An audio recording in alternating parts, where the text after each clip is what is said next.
Lord Sunblaze, thank you for your hospitality. It's the least we can do for the deputies who proved that there are still Sorax on Solasta. You've proved we cannot relax our vigilance. Did you find anything else that could help us track them? There was a parchment.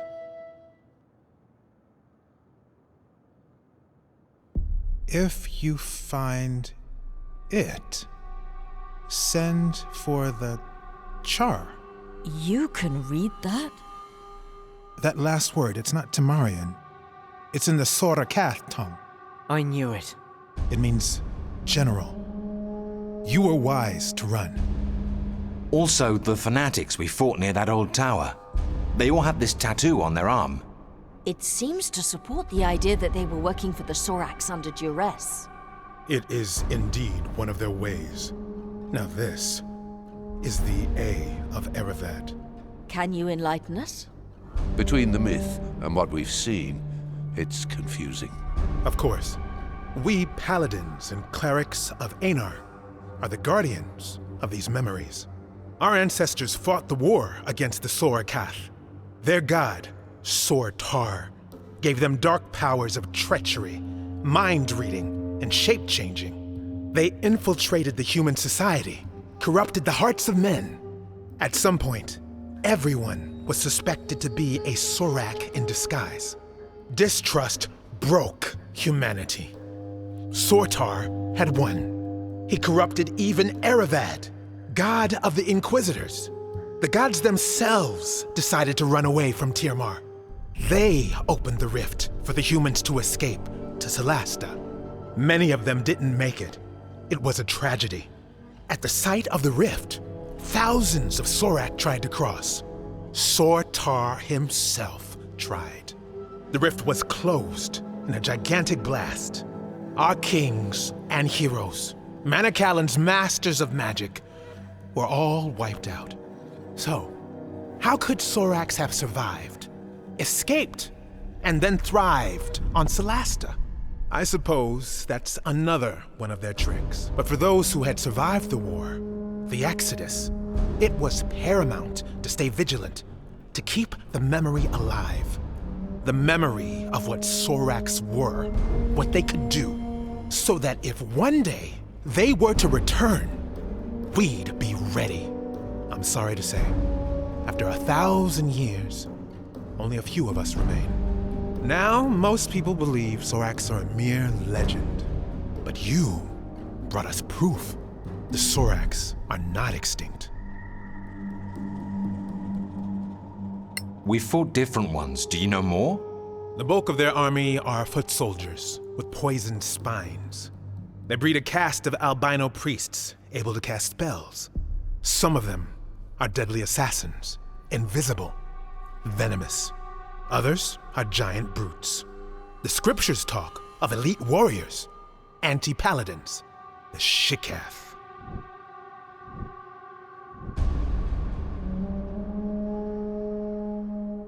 How do they get people to worship them? They get into people's minds, learn their darkest secrets, their fears, their shameful desires. With that, they can blackmail, corrupt, and finally, recruit. It's much easier for them than to duplicate, and very efficient. Can they really impersonate people? It's been proven, though it's a long process. They used to kidnap a target, study it for weeks, sometimes months. One of their chosen ones would transform into a perfect duplicate. Upon death, they would return to their original form.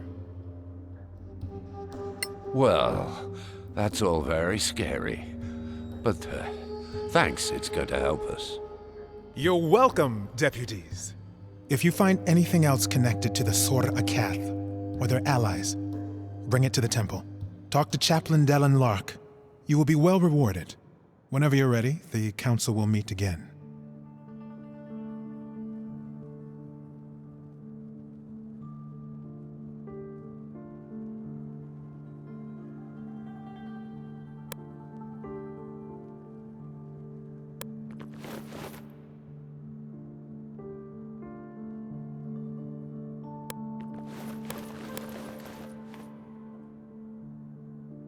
It's an honor, deputies. Who are you? My name is Maddie Greenisle. I work for the Tower of Knowledge. I'm just a junior aide in the council, but if you ever need to contact my superiors without going through official channels, just see me at the tower, downtown. Why the sudden interest in us? You proved yourselves in the Badlands. Now, we in the Tower of Knowledge value skilled adventurers. If you find anything of historical value, we'll pay well. And, if things go well, we might share some of our own secrets. All right, we'll think about it.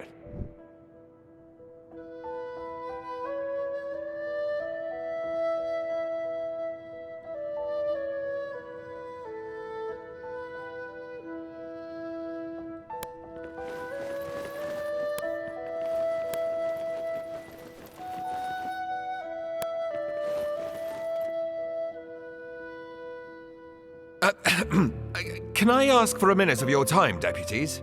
We're in kind of a hurry. I know. I won't delay you long. My name is Headland Shorespell. I represent the Arcaneum. And the Arcaneum belongs to the New Empire. Do you really want to be seen talking to us? My business is magic, not politics. And no, I have no quarrel with you. You may not see us Imperials as friends, but we take the Council very seriously. We are particularly interested in anything from the old Empire that you might find in the Badlands. Anything from the Manicellan era Arcaneum.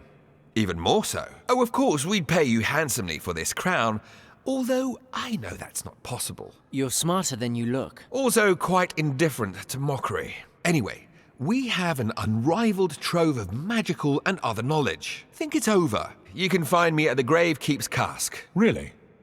Not at the embassy? What can I say? I love Martell's beer, even though it tastes like donkey piss.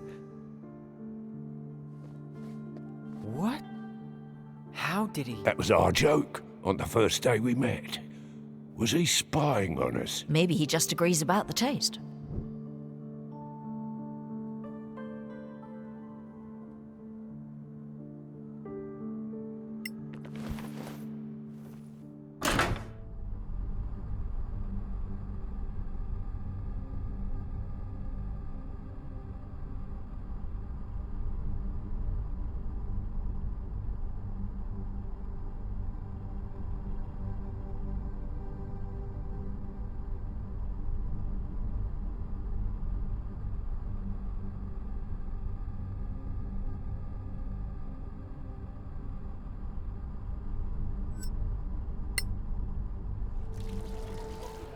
Would you have a moment, deputies?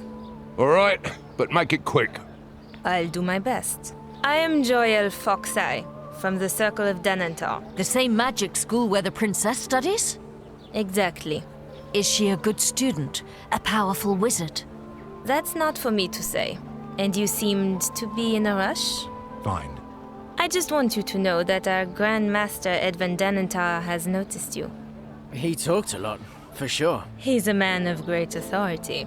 He'd like you to know that our doors are open to you if you'd care to visit us. You can find me at Sunblaze Court. Interested in Badlands treasures, I suppose, like everyone else. Well, if you ever come across old spellbooks or spell scrolls, we'd love to see them. In return, we have the largest collection of spells and potion recipes you could ever hope to see. More than the Arcaneum? They would disagree, but yes. Now, if you were to prefer feeding the New Empire's wizards with more magical knowledge than the Principality, that would be a troubling choice to many on the Council. Neutrality means we don't treat you any differently than we treat them. Of course, neutrality is the rule. Good day to you, deputies.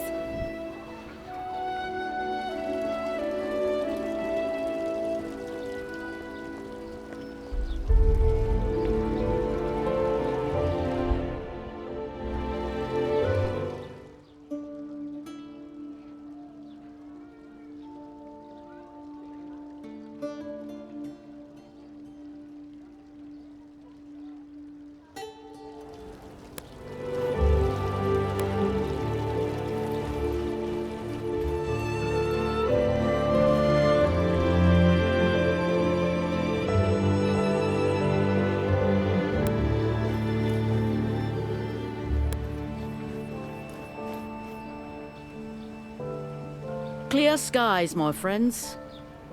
Do you know Arwin Merton, the so-called first scavenger? Of course. That's it. Merton. It's a painful topic for me. I'd rather not talk about him. Fair enough.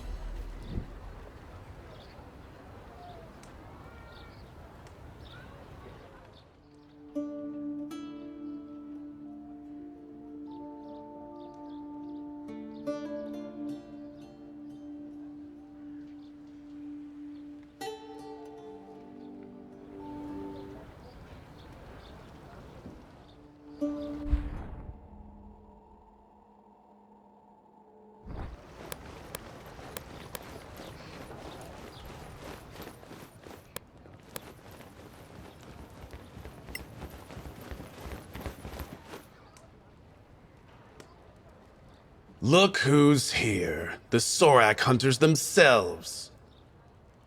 It's Merton, right? Arwin Merton. Damn right. First scavenger. Where does that come from? Long story, kid. Short version. When we started crossing the marches to the Badlands, I was one of the first. Now, I'm just the ugliest one left standing. What should we know about the Badlands? Any advice? Bring a good cleric with good healing spells. You'll need them. You're a legend. Why do you seem so sour? Sour? It's this ale that's sour. That's all. The High and Mighty Council, paying clueless kids like you to go and get killed in the Badlands. But they're not asking good old Arwin. No. Go figure. It's because I got them figured out. Figured out how? The Legacy Council is full of it.